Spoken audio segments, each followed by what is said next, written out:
Hi guys, ඉතින් අද මම ඇවිල්ලා ඉන්නේ අපේ මේ පන්සලේ. ඉතින් මේ දවස්වල පන්සලේ වැඩ කටයුතු සිද්ධ වෙනවා. ඉතින් අපේ පන්සලේ පොඩි හාමුදුරුවෝ රූපරෝපණ වැඩසටහනක් කරන්න තමයි හිතාගෙන ඉන්නේ. ඒක නිසා මේ වෙනකොට වටපිටාව සුද්ධ පවිත්‍ර කරමින් ලෑස්ති වෙන ගමන් තමයි ඉන්නේ. ඉතින් අපි ගිහිල්ලා බලමු. ලොකු ඉඩ ගොඩක් තියෙනවා. සිතන්නේ නෙමෙයි. මේ පැත්ත බලනකොට විශාල ඉඩ ප්‍රමාණයක් ඇවිල්ලා තියෙන්නේ.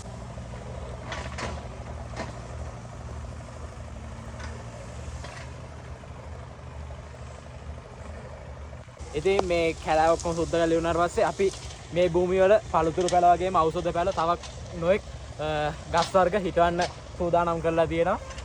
තේන ඇති මේ ඉඩ ප්‍රමාණය ගන්නේ තව පල්ලයක් වගේම ලොකු ඉඩ ප්‍රමාණයක් තියෙනවා. ඉතින් ඒ ඉඩ ප්‍රමාණයෙන් ප්‍රයෝජනයක් ගන්න ඕන නිසා අපේ පොඩි හාමුදුරුවෝ තීරණය කළා මේ පරිසරය තුළ අපිට වගේම සියලු දෙනාටම අවශ්‍ය ගස් වර්ග ටිකක් හිටවන්න.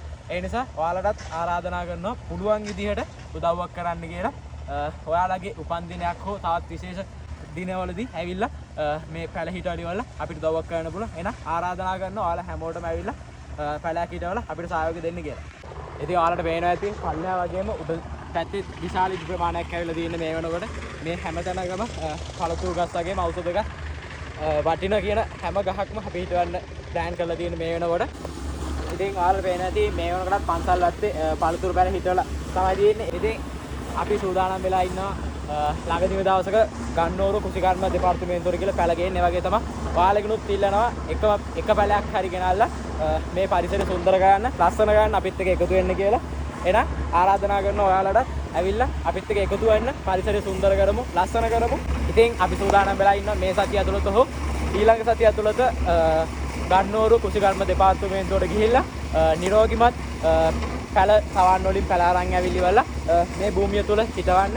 ඉතින් ඔයාලටත් පුළුවන් ඔයාලගේ උපන්දින දවසක් හෝ තවත් විශේෂ දවස්වල ඇවිල්ලිවලා මේ ස්ථානයේ පැලයක් හිටවල ගන්න පුළුවන්. ඒ වගේම තමයි එක පැලයක් රුපියල් 300ක් පමණයි වෙන්නේ. ඉතින් 200 දෙනෙක්ට අවස්ථාව ලැබෙනවා මේ තැන ඇවිල්ලා පැලයක් හිටවන්න.